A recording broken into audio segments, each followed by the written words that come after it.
Buenas, Julián. Estamos con Julián Ferreira, colega que él es A José. eh, doctor en filosofía por la Universidad de París 10, es investigador independiente del CONACYT y entre múltiples de sus actividades, de muchas otras de sus actividades, conduce el grupo de investigación de LES Ontología Práctica y es director general de Ideas, revista de filosofía moderna y contemporánea. Julián, hola, ¿cómo estás? ¿Cómo estás? ¿Cómo estás? No nos olvidemos que mi doctorado también es por la Universidad de Buenos Aires, además de París 10. Ah, o sea, es un doctorado binacional. Doctorado doble, sí. Entonces, bueno, Julián, todos en el gremio sabemos que eres un deleuziano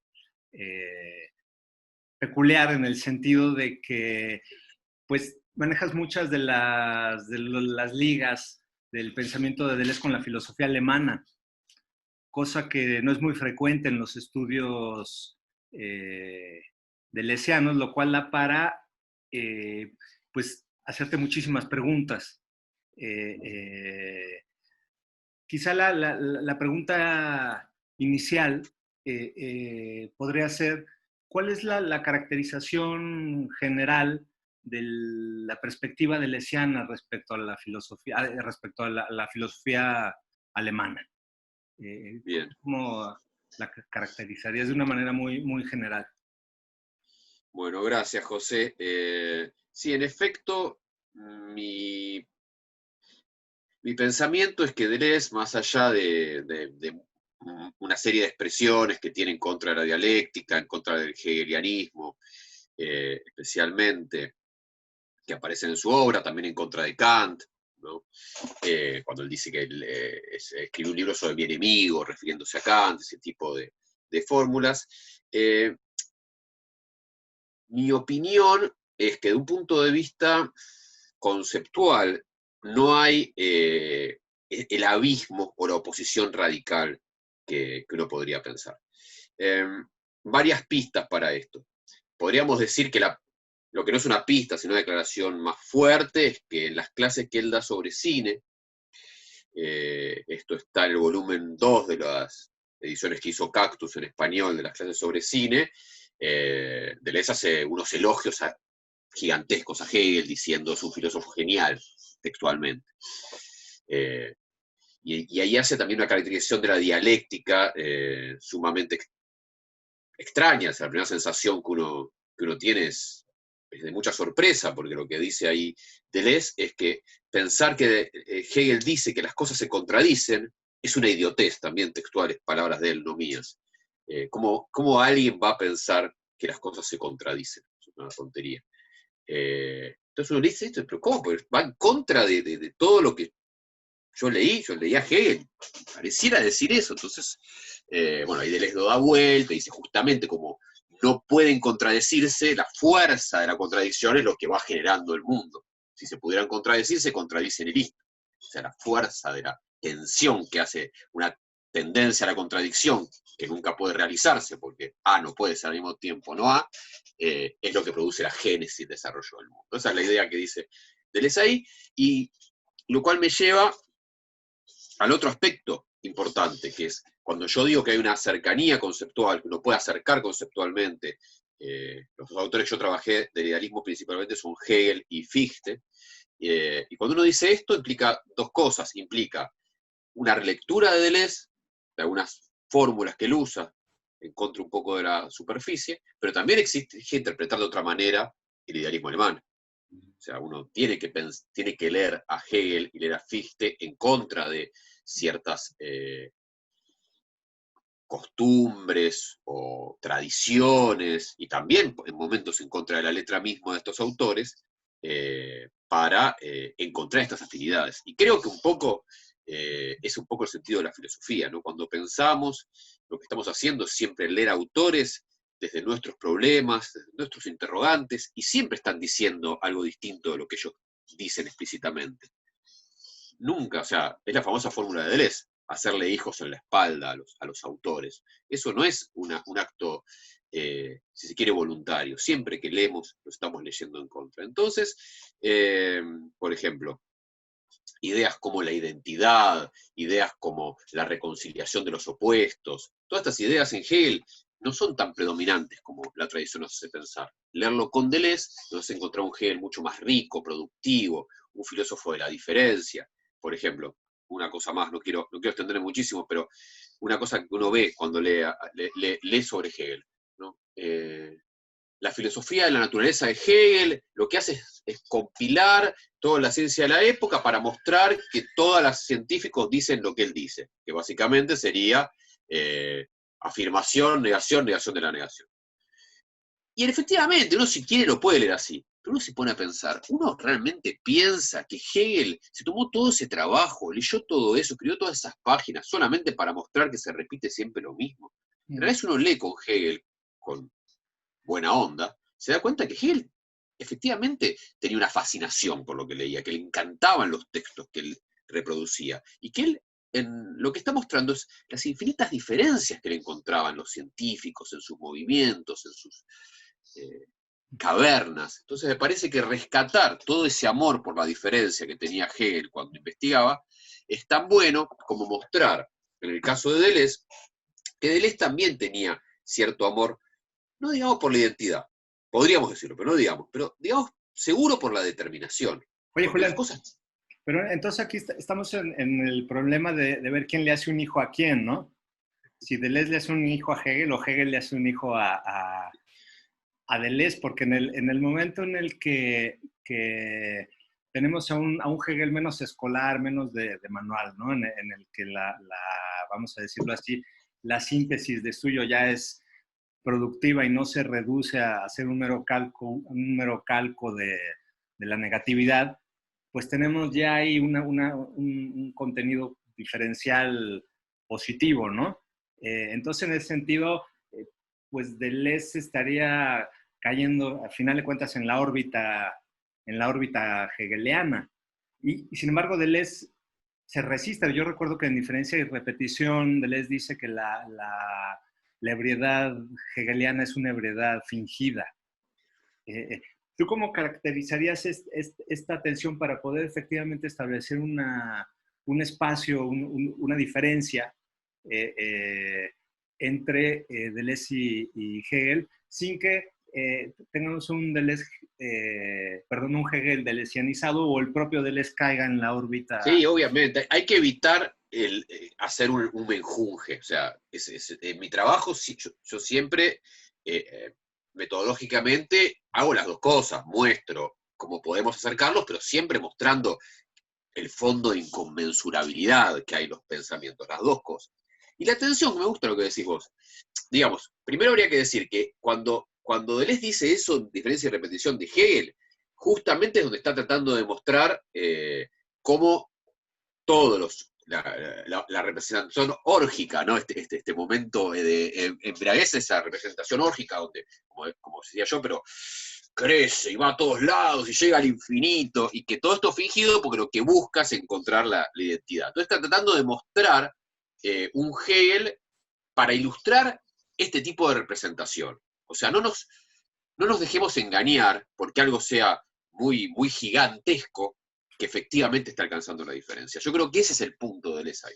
Entonces, en ese sentido, vuelvo a decir, uno puede leer desde ahí a Hegel o no. Pero me parece que tu pregunta apunta a otro lugar. Me parece que vos apuntás a, ¿no hay un riesgo de sistematizar demasiado Deleuze? Ese es un poco tu punto. Bueno, el problema que yo planteo a partir de lo que tú señalas es cuál es el gesto propiamente, si nosotros, está bien, reconocemos un Hegel no totalizante, vamos a decirlo así, ¿no? O un Hegel en el que la síntesis no es la mera, como te decía, el mero calco de una negatividad, ¿no? Sino en el que realmente la tensión dialéctica se resuelve como un horizonte productivo. No corremos el riesgo en última instancia, hacer caer a Deleuze en la órbita de Hegel. Y yo creo Sí, que Deleuze mismo es consciente de ese riesgo, ¿no? Entonces, sí, sí, por supuesto, sí, pero estoy totalmente de acuerdo con vos. Entonces, ahí es donde hay que identificar. Básicamente, pues ese es el trabajo, digamos, que hay que hacer cuando se sigue esta propuesta de investigación. Es decir, de alguna manera uno está buscando el verdadero punto de inconmensurabilidad. O sea, ¿dónde está la verdadera diferencia? Si encontramos que en ciertos puntos donde a primera vista había mucha diferencia y leyendo un poco más fino no hay tanta, ¿dónde está? Y esto me lleva a la otra pista que a mí me inspiró a hacer esta investigación, que es básicamente el capítulo 4 de diferencia y repetición, dedicado a la idea, ¿no? Que usa este concepto tan tradicional de la metafísica y particularmente qué pasa con la idea de lo que él llama los postkantianos ahí, ¿no? Y ahí es donde aparece Hegel como un postkantiano. Entonces uno dice, bueno, pero ¿cuál sería? Por supuesto, además hay diferencias en la forma de determinar, hay diferencias en la forma de pensar la idea.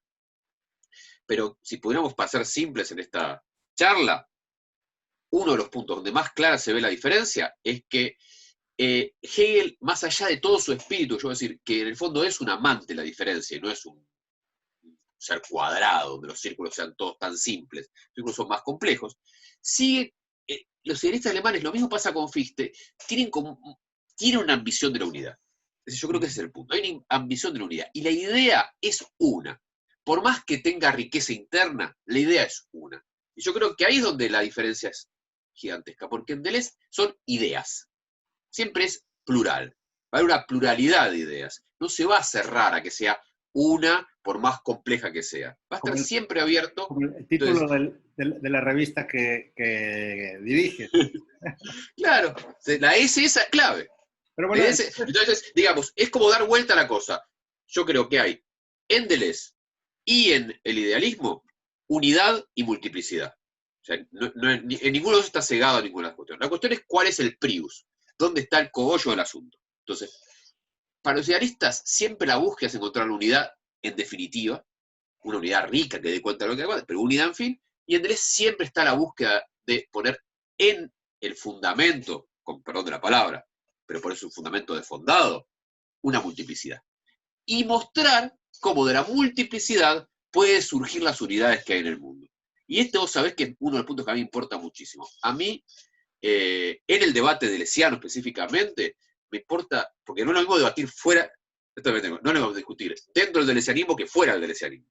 Dentro del deleuzianismo, para mí, hay un problema que es el exceso de multiplicidad, si se quiere. Pensar que todo es multiplicidad, que todo es flujo, que todo se disuelve, que todo se está esfumando todo el tiempo. Priorizar siempre lo abismal, lo caótico, la embriaguez, que está buenísimo. Si estoy discutiendo con un kantiano ortodoxo, me voy a poner esa pilcha seguro. Pero dentro del desarrollo yo creo que hay que mostrar, y en ciertos debates, por ejemplo el debate político, hay que mostrar cómo también Deleuze da cuenta de las estabilidades que hay en el mundo. claro, Porque Deleuze no es un tipo que no le importe la vida concreta. O sea, le importa. claro. Ahí tenés el Spinoza de Deleuze, por donde... Bueno, entonces, espérame, Julián. Ah, vamos al otro gran astro, digamos, en el contexto de la filosofía alemana que condiciona o delimita las trayectorias deleuzianas, que es Nietzsche, ¿no? Sí, Antes de llegar a la cuestión política, porque bueno, ahí también la cosa es muy interesante en el sentido que Deleuze caracteriza a la filosofía hegeliana o esta correa de transmisión entre Hegel, Kant, eh, Descartes como filosofía de Estado, ¿no? sí, sí. Entonces, la figura de Nietzsche, ¿qué papel juega en la determinación de la noción de diferencia? O de este pluralismo en el que se resuelve Sí. la idea. Para mí hay un problema con este trabajo que hemos hecho mucho en el grupo de investigación de la Deleuziana, que es el trabajo de las fuentes, ¿no? Digamos que nosotros nos habíamos puesto como una restricción cuando empezamos a hacer este trabajo, dejar afuera de nuestro trabajo con las fuentes a 3 autores, que eran Bergson, Nietzsche y Spinoza.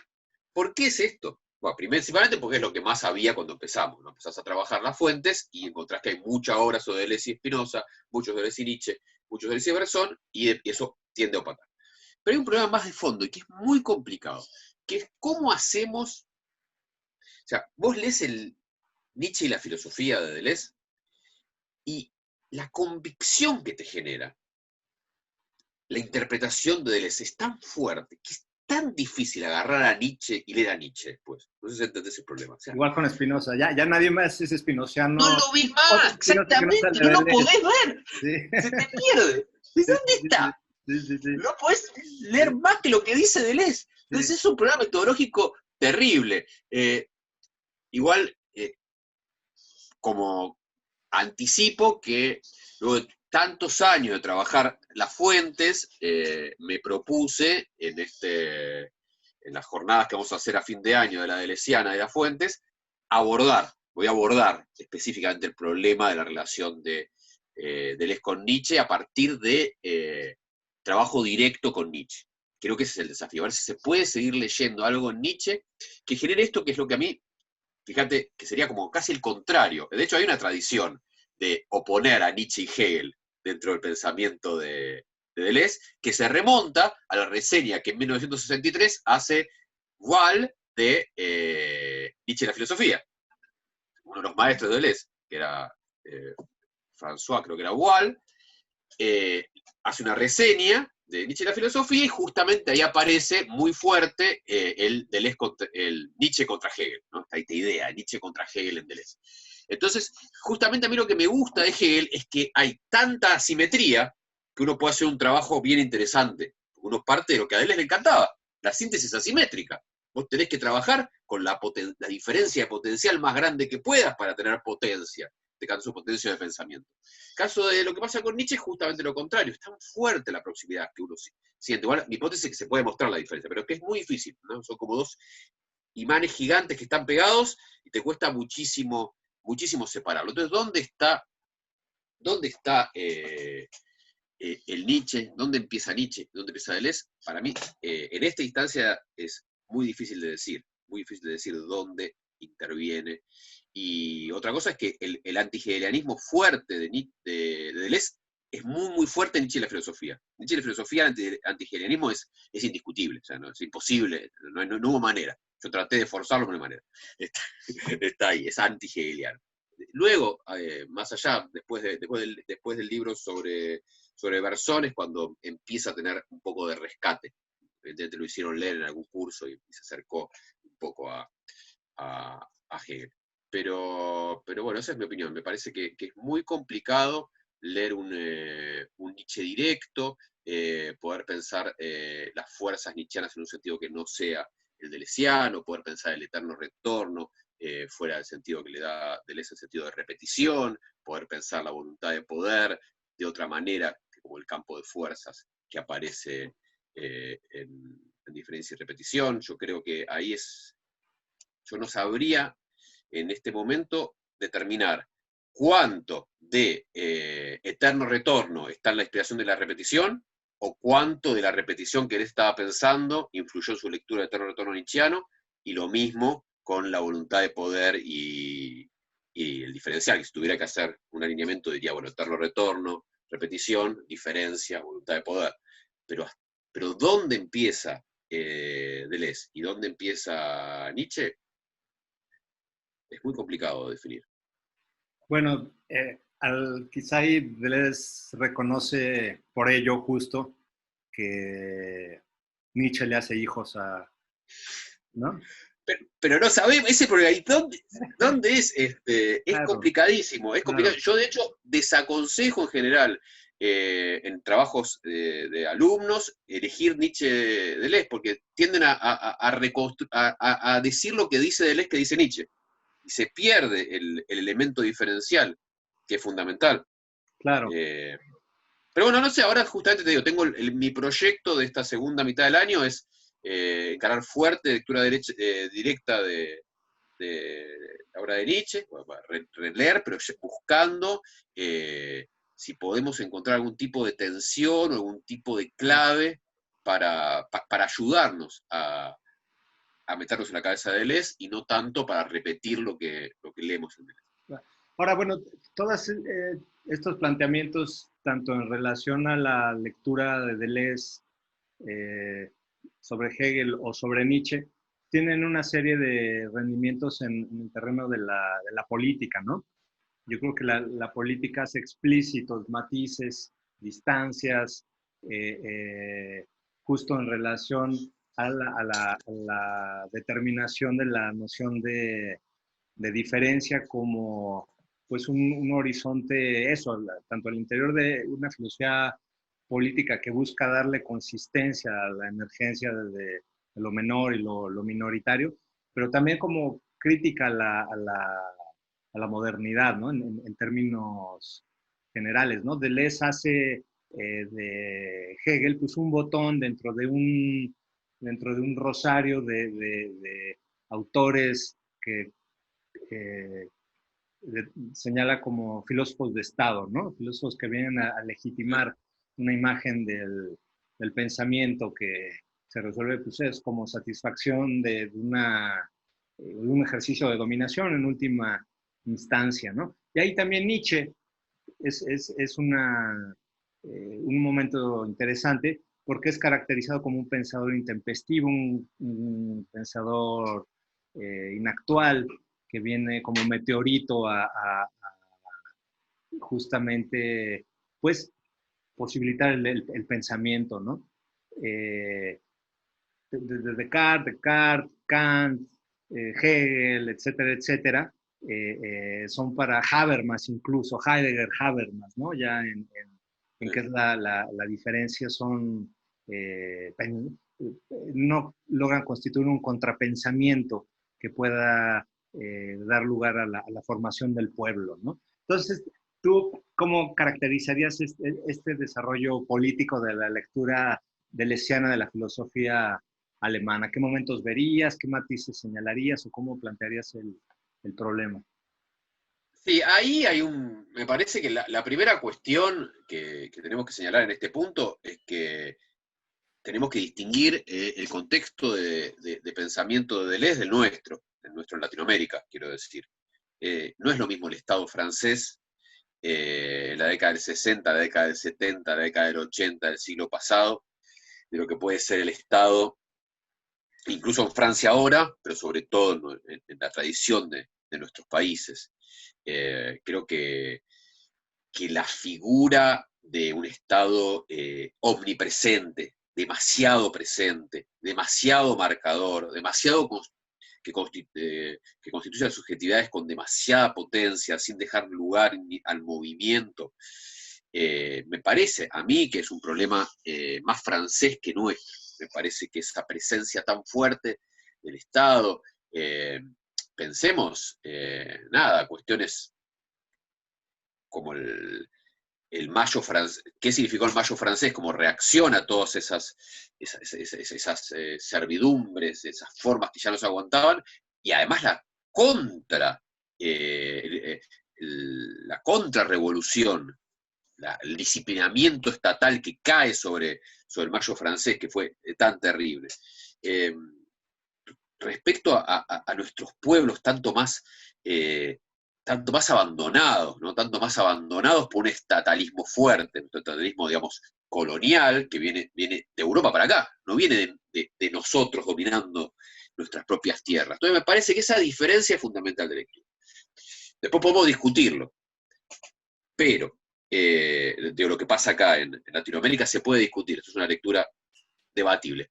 Pero lo que no se puede discutir es que la figura del Estado para Deleuze está cargada de esta visión, una visión de un Estado frío, rígido, duro, que solo reprime. Esa es básicamente la carga que tiene lo estatal para Deleuze. Entonces, todas las apariciones del Estado de Deleuze va a estar siempre cargado de este juicio taxativo. Y vos sabés que así como yo me dedico con bastantes elementos textuales a mostrar ciertas afinidades del Hegel, también me dedico a tratar de pensar un Estado en Deleuze.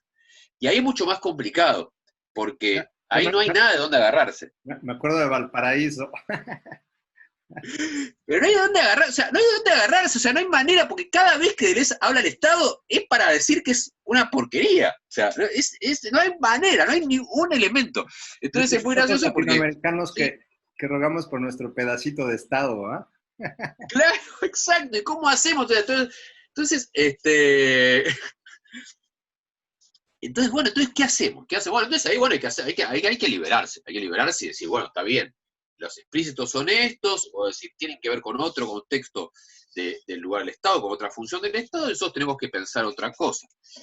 Y ahí también yo trabajé bastante, ahí yo aproveché, digamos, este trabajo que hice con el idealismo, la relación entre idea y Estado, que está tan presente en los idealistas, y dije, no, podemos hacer algo un poco subversivo, pero habilitado de alguna manera por la tradición, que es decir, y si yo trato de pensar el Estado deleuziano a partir del concepto de idea deleuziana, en la línea de la manera en la cual los idealistas usaban su idea para pensar el Estado, digamos que terminó siendo hegemónico de alguna manera prácticamente. Ah, bueno, entonces tú vas haciéndole hijos a Deleuze, porque nos estás presentando un Deleuze hegeliano que además viene a fundamentar el Estado latinoamericano. Y sí, pero bueno, disculpame, pero eso es ser deleuziano. No se puede ser deleuziano y repetir como una Biblia lo que dijo Deleuze. Se muere Deleuze. ¿Sí? Se da vueltas en la tumba, se entera que hay, igual es muy difícil, voy a decir, diga, entre vos y yo es casi imposible, porque la letra de Deleuze es tan compleja que tratar de repetirlo como si fuera una cantinela es casi imposible. Es casi Aunque imposible. Vos quisiéramos, fijate ¿eh? aunque quisiéramos, no podríamos. Aunque quisiéramos, vos viste las introducciones y los manuales, se vuelven locos con Deleuze. Pero para mí ese es un trabajo a propósito. Deleuze construyó, por ejemplo, diferencia y repetición de una manera que sea irrepresentable. Vos no puedes construir una representación de diferencia y repetición porque Deleuze la armó para ser una superficie hostil. Entonces, bueno, para mí eso es una tarea que no se puede. Uno tiene todo el tiempo el reclamo de alumnos o de cursos, que dice, bueno, vos explicame a Deleuze, así yo después voy, leo y lo entiendo. Ya Olvídate. lo que tú estás haciendo es haciendo efectiva la máquina productora de sentido deleuziana. Aún, Creo, ese es mi esfuerzo, eso trato, no quiero decir que lo logro, pero me parece que decir, no puedo decir esto porque la letra va en mi contra es muy poco deleuziano, porque Deleuze nunca se detuvo por eso. Entonces, ¿por qué me voy a detener yo? Y además Deleuze le interesaban ciertos problemas y con esos problemas interrogaba a los filósofos, qué sé yo, veía el caso de Berzón y el cine, o sea, Berzón decía el cine es el representante del falso movimiento, y le dice, no, Berzón es el verdadero movimiento del cine, o sea, dice lo contrario. Y no hay problema, no hay problema. Y le está preguntando a Garzón un problema que es de él, cuál es el problema de la imagen cinematográfica. Y ese es su problema, va y se lo pregunta, y Garzón tiene que contestar cosas que no estaba preparado. Y uno tiene que hacer lo mismo de él y decir, bueno, ¿cuál es mi problema? Mi problema en Latinoamérica hoy es el Estado. Digo, o sea, una poca de consistencia antes de que el plano de inmanencia devenga plano de abolición. claro, y además otro argumento que yo tengo, que ese sí tiene mucho apoyo en la letra de Deleuze, es que el otro problema es que el capitalismo tiene una dinámica de la máquina de guerra. Entonces, si uno, esto lo dice Deleuze, lo dice Deleuze y Guattari en Mil Mesetas, entonces, si uno, por supuesto después pone peros y restricciones, pero esto está. Entonces, si hay una lógica de máquina de guerra en el capitalismo, eso genera un montón de problemas para aceptarlo, sobre todo porque las consecuencias del capitalismo son cada vez peores. Entonces, teniendo en cuenta eso, uno tiene que decir, bueno, ¿qué hacemos contra el capitalismo? A mí la solución que proponen explícitamente Deleuze y Guattari no me satisface. Me parece que la multiplicidad en sí misma, el nomadismo solo, el devenir por sí mismo, le falta la consistencia para resistir los terribles embates de subjetivación que tiene el capitalismo. O sea, el poder de subjetivación del capitalismo es gigantesco y las minorías se encuentran avasadas continuamente. Entonces, para protegerlas, para proteger el espacio del desarrollo del nomadismo y del devenir, hace falta una protección estatal. La creatividad, el pensamiento, en arte también, o sea, en todos los campos de la creatividad humana, el Estado es una asistencia. El Estado es una asistencia para nosotros, o sea, yo trabajo en una universidad, en una institución estatal, y sin la cual yo no podría estar pensando, tendría que estar en trabajo manual y de otro lado. Entonces, bueno, es así, da condiciones de pensamiento. Y en esas condiciones de pensamiento son estatales, y la condición de la persona, y bueno, y ni hablar con el tema actual, ¿no? Porque lo mismo que se puede decir con todo esto, se puede decir, bueno, en las páginas del ES, la apología del virus y la lógica viral es fenomenal. O sea, el virus, la posibilidad de conexiones heterogéneas a través de especies Exacto. gracias al virus. Pero bueno, en este momento tenemos que ponerle un coto a la lógica de la multiplicidad viral por una cuestión de preservación de una perspectiva. Y este es otro punto. Es una perspectiva, no es preservemos la vida humana o la especie humana por su valor en sí mismo. Es una perspectivista. Nuestra perspectiva humana, vamos a tratar de que se mueran las menos cantidad de personas que podamos.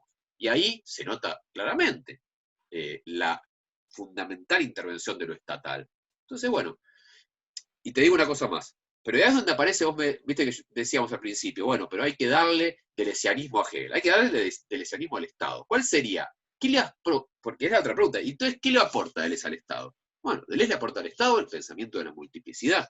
Entonces, lo que nos permite Deleuze es tratar de pensar que detrás de la unidad estatal no hay Dios trascendente.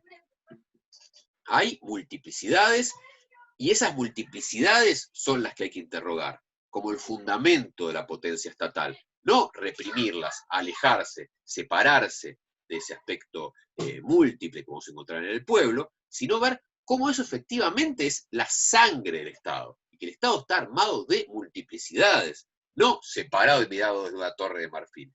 Yo creo que ese carácter, yo le digo estado intensivo, ¿no? Tomando toda la lógica de las intensidades, bueno, ¿cómo podemos usar ese elemento para pensar lo estatal? Que viene después, no viene antes, viene después y organiza, pero está alineado, no hay, es inmanente al pueblo, podemos decir, el Estado, no separado. Eso es lo que hay que evitar. Hay que evitar que el Estado se separe del pueblo y dicte por fuera de su lógica y las necesidades del pueblo, que puede ser una lógica de un dictador sentado en su silla, o puede ser la lógica del capitalismo. Pero el problema siempre es la trascendencia. ¿No es Claro. así? Entonces, parte de tu trabajo de investigación es arropar, digamos, un pensamiento latinoamericano en el que esta interioridad entre pueblo y Estado venga, pues eso, a constituirse como una barricada de resistencia frente a un capital transnacional que Claro. viene a hacer destrozos en diferentes órdenes Ahora, en este sentido, tú estarías más bien plegado a esta tradición que Deleuze está criticando, justamente para poder, vamos a decirlo así, poner al día el propio Deleuze en América Latina. ¿O cuál es la operación Sí, sí, y intelectual? yo creo que sí, hay una articulación con toda la tradición del pensamiento estatal que es muy rica y sí, creo que es muy valiosa y creo que tiene muchos elementos que en nuestros países hacen mucha falta. Eh, el otro autor que yo estudié, además de Hegel, que hablamos mucho de Hegel, pero uno no es tan conocido, pero yo le dediqué un tiempo similar de investigación a Fichte. En Fichte encontramos una visión del Estado muchísimo más interesante, muchísimo más adaptada a nuestro pensamiento. Por ejemplo, está esta idea del Estado comercial cerrado frente a la idea del Estado cosmopolita, más de Hegel, que ocupa todo el mundo, ¿no? En Fichte dice, bueno, quizás tenemos que quedarnos con lo nuestro. Este tipo de ideas que aparecen, la manera en que piensa la integración, la manera en que piensa el lugar de los cuerpos, de la intersubjetividad, en Fichte es bien interesante y me parece que entonces la tradición estatal también es compleja, no es unívoca.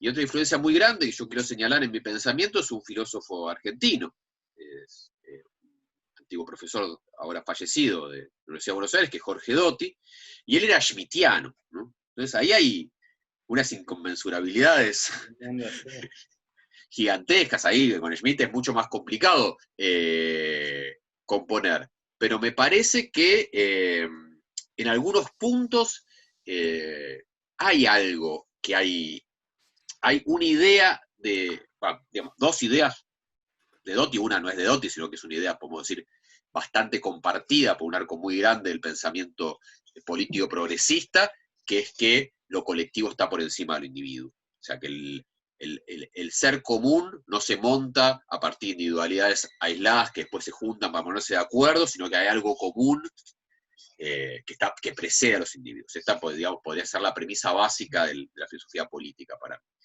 Y esa es la primera.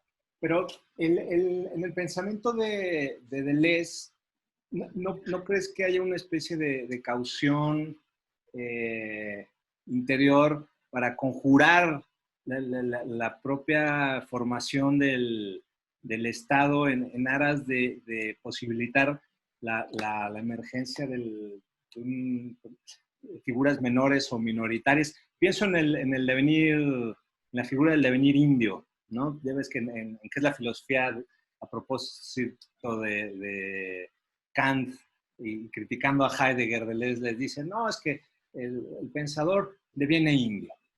Y ahí este devenir indio está vinculado a Artaud, está en pareja Artaud a los Tarahumara y Spinoza, como forma justamente de señalar la forma de un pueblo por definición irreductible a la figura del Estado. Y eso lo pienso en el contexto de Latinoamérica, donde, bueno, quizá en menor medida en Argentina, porque ya no hay indios, ya están prácticamente... Tenemos, ¿no?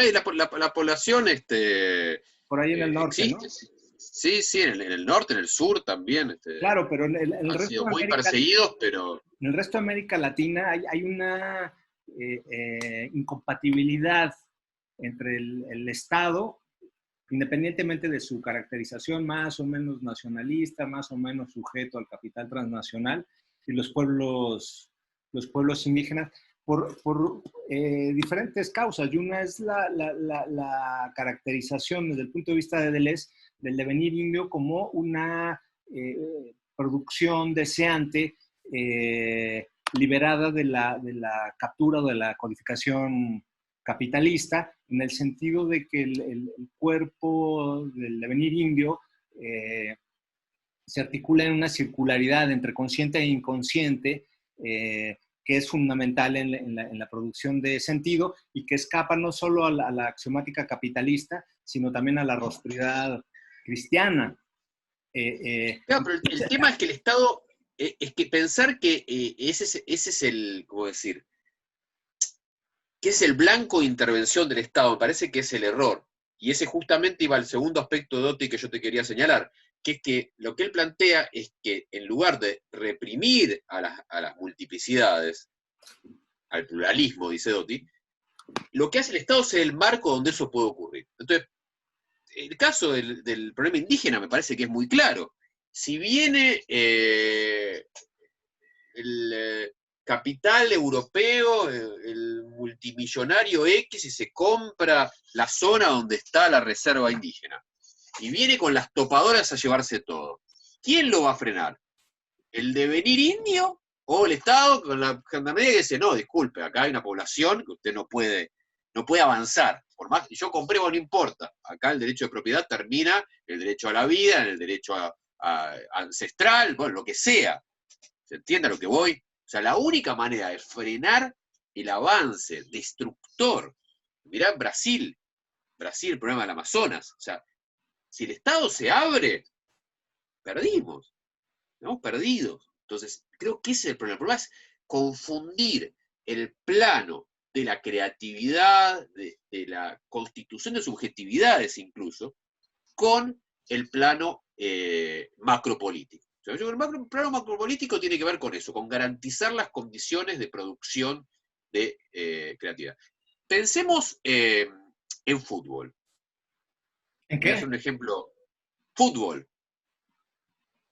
O sea, que está la vieja discusión entre creatividad y sistema en el fútbol. Me parece que ahí se puede observar claramente, o sea, que es una falsa dicotomía, porque siempre se observó que los buenos sistemas de juego lo que producen son las condiciones para el desarrollo del talento individual, la creatividad, el genio. Surge dentro de un marco donde el genio no está preocupado en ver de bajar a defender. ¿Entiendes el ejemplo que estoy tratando de poner? O sea, el problema hablamos de un problema importante argentino, el problema de Messi. El problema de Messi en la selección argentina es claramente el problema del genio que tiene que estar pensando en el caos que tiene alrededor y no tiene espacio para desarrollar su genio. Entonces yo creo que todas estas cuestiones, es decir, cómo genero el esquema político donde la creatividad, me gustaría ponerlo en términos de creatividad, ¿no? En términos de qué es un acto de creación. Puedo pensar que este acto de creación puede ser artístico, puede ser filosófico, puede ser científico, o puede ser a nivel subjetividades, a nivel experimentación, a nivel devenires, a nivel identidad. O sea, hay muchos niveles en los cuales podemos pensar la creación, pero me parece que en todos esos niveles tiene que haber un marco de protección, porque no estamos sueltos en el mundo, voy a usar un término en contra de principios heideggerianos, estamos arrojados al mundo, y ese mundo ya existe, y hay problemas que están ya ahí. Entonces, en nuestro caso, el capitalismo está ahí. Capitalismo está ahí. Si no se le pone coto, no hay posibilidad de ninguna de esas cosas que estás proponiendo. Entonces, no se puede. No se puede. Entonces, ¿cómo integramos las dos cosas? Ahí es donde aparece Deleuze, puedo decir. Ahí aparece Deleuze. A él no le gustaba el Estado, pero él tenía los elementos teóricos para pensarlo, ¿no? Tenía los elementos teóricos. Como tenía los elementos para pensar, a partir de la multiplicidad, cualquier tipo de identidad, la más mínima, pensar la primera síntesis del tiempo, por decir algo. Él buscaba poder pensar cómo surgían las identidades precarias que somos. Y esa identidad en el devenir, creo que esa es la clave, ¿no? Y la identidad dentro del devenir, como el lugar donde las identidades surgen, me parece que es donde la filosofía deleuziana nos permite justamente herramientas teóricas muy finas, Claro. muy finas, para poder pensar experiencias. Señalas que necesitamos un estrato finalmente. Este estrato, claro, pero el tema le da consistencia al acontecimiento. Si no, el acontecimiento entra en un movimiento autodisolvente, fuerzas, flujos, reflujos de intensidades. No se puede vivir en el puro devenir, no se puede vivir. Es destrucción. Y esto también pasaba, fíjate que ahí también hay lejos de lo que uno pensaba, una afinidad con el idealismo. Porque el idealismo, la encarnación completa de la idea es el apocalipsis. O sea, si la idea se hace presente en el mundo, se acaba la existencia humana. Claro. Es apocalipsis. O sea, el plano de inmanencia deviene plano de abolición. Claro, no hay, eso pasa en todos lados. El absoluto no puede estar en la Tierra. Claro, claro. Es el juicio final.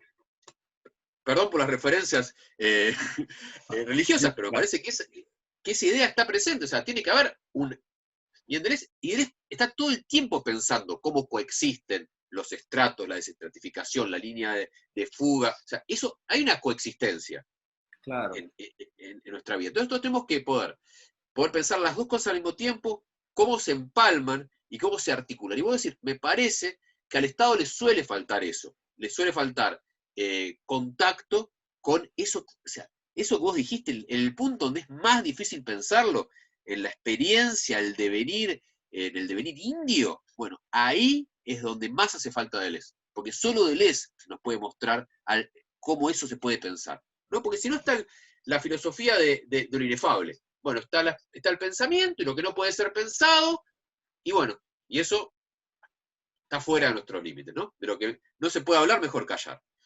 Y después está Deleuze, que dice, no, yo voy a tratar de pensar eso que no se puede pensar. Pensar lo que no se puede pensar. Eso es el objetivo. Entonces eso es. Y lo que no se puede pensar es cómo pueden convivir las dos cosas. Y creo que tienen que convivir porque la realidad nos lo exige. Hay una exigencia de la realidad. Necesitamos las dos cosas. Y eso lo ves en las tensiones en los movimientos progresistas en América Latina, es muy claro, ¿no? El progresismo estatalista, digamos, y el progresismo, si querés, más autonomista, más vinculado a las microidentidades, etcétera, etcétera. Y me parece que hay mucho para ganar. Un ejemplo que nuestro amigo común, Matías Soich, investiga, ¿no? El problema de las identidades trans. Y él, por una parte, pudo observar cómo uno podía constituir identidades en devenir a partir de la discursividad y la manera en que usaban sus elementos lingüísticos las personas trans en sus historias de vida, pero también mostraba muy claramente la importancia que tuvo para el sostenimiento de estas identidades tan peculiares que son las identidades trans, que justamente tienen el problema de haber sido siempre sufrido la segregación, ¿no? El estriamiento, ¿no? El Claro. estriamiento, bueno, sos nena o nene, y si no, bueno, te echo de casa. O sea, esas son las historias de vida. Son, bueno, entonces te echo de casa. Entonces vas a la calle, vas a la prostitución, vas a la expectativa de vida de 30 años. Y lo que muestra la historia reciente argentina es que una ley de identidad de género, lejos de reprimir esas identidades en devenir, permite darle una protección necesaria y que se Esto, puede realizar. esto en el marco del kirchnerismo. Eso es el marco del kirchnerismo. Pero claro, pero el kirchnerismo, la ley de identidad de género no fue hecha por Cristina Kirchner sentada en su sillón escribiendo. Fue Claro, hecha por los activistas, fue claro. escrita por los activistas. Pero O sea, está encontró en el Estado una caja de resonancia para poder adquirir una consistencia y un reconocimiento jurídico. exacto. La Claro. escribieron los activistas, pero tuvo que ser sancionada por un Congreso estatal. Y eso es lo que le da el marco de derecho a estas vidas tan frágiles. En ese sentido, el Estado es un espacio en disputa. Obviamente, obviamente. Por un lado, el capital transnacional y por otro lado, la potencia de lo menor, lo minoritario, que busca justamente un marco para legitimar su producción deseante. Claro, podríamos decir, si querés, hay dos máquinas de guerra disputando el aparato de captura. No un aparato de captura tratando de apropiarse de las máquinas de guerra. No es la situación actual. Y esto en Deleuze y Guattari es bien claro. La situación actual no es el Estado fuerte mandando, es el capital ya se apoderó del aparato estatal. Eso Claro, en mi es muy claro. Entonces lo que yo digo es, bueno, las otras máquinas de guerra eh, a las que ellos apelan, también tiene que luchar, porque lo peor que nos pasa es cuando se alían Estado y capitalismo, las consecuencias son devastadoras. claro, claro. Cuando el capitalismo se hace el aparato estatal en forma decidida, como pasó en Argentina con Macri, como está pasando en Brasil con Bolsonaro, las consecuencias son devastadoras, y cuanto más fuerte es esto, es más devastador. Y Claro, ni claro. hablar ahora con el coronavirus se nota muchísimo. Sí, Muéranse que hay que producir. claro. Julián, el tiempo se nos acaba. Agradezco muchísimo estas reflexiones, pues, la posibilidad de leer a Deleuze en clave latinoamericana, que yo creo que es la manera más honesta de acercarse no solo a Deleuze, sino a la filosofía misma. Y bueno, en el caso particular de Deleuze, pues haciendo, estando a la altura de su pensamiento como una máquina productora de sentido, me parece, ¿no? Más que una repetición mecánica una mal repetición mecánica de conceptos que en última instancia pues no nos dirían muchas. Podríamos seguir hablando, nos faltó la crítica a Heidegger, al nazismo, wow, ¿no?